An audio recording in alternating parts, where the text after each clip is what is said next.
Hello नमस्ते अनि सेवारो स्वागत छ हजुरहरूलाई।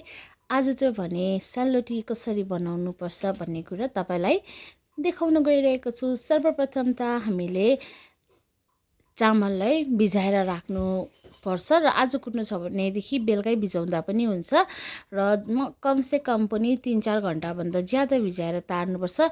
त्यसको बादमा यसरी कुट्नुपर्छ। हामीले चाहिँ यसरी मुस्लिममा कुट्यो है, यसलाई चाहिँ मुस्ली र ओखलीमा कुटेर चाहिँ मजाले यसलाई चाल्नुपर्छ है। बेसी मिहिन पनि कुट्नु हुँदैन, अलिक घेरा घेरा खालको कुट्नु।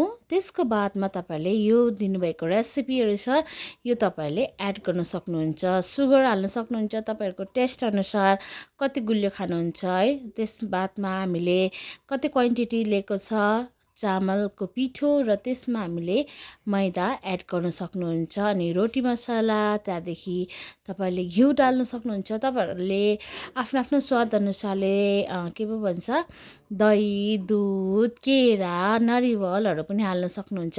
तर आज हामी चाहिँ भन्ने चाहिँ खालि यति मात्रै हालेर बनाउँदैछौँ र यसमा हामीले अलैँची पनि लगाएका छौँ र अलैँची अनि यो सबै लगाएर चाहिँ तपाईँहरूले एकदमै राम्रोसँगले चाहिँ मुस्नुपर्छ यसलाई चाहिँ एकदमै राम्रोसँगले।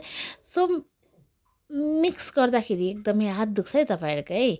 अनि यो मिक्स गरेर चाहिँ अब चाहिँ हामीले जब मिक्सिङ गरिसक्योपछि चाहिँ तपाईँहरूले एकदमै यसलाई चाहिँ एउटामा 1 घन्टाको लागि चाहिँ छोपेर राखिदिइराख्नुहोस् ताकि पास पुग्नुपर्छ है।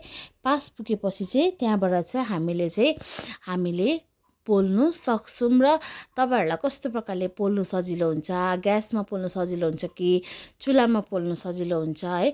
हामीलाई चाहिँ चुलामै प्रिफर गर्छौँ है, चुलामै मनपर्छ है, राम्रो हुन्छ। र पोल्नु चाहिँ एकदमै साह्रो पर्छ, तर धुवा हुन्छ, आगोको तातो हुन्छ है। तर चुलामा पोलेको जस्तो मिठो चाहिँ अरू केहीमा हुँदैन। सो फाइनली हामीले चाहिँ बर्थडे स्पेसियल भनौँ है, अनि यो चाहिँ पोलेको हो। Thank you.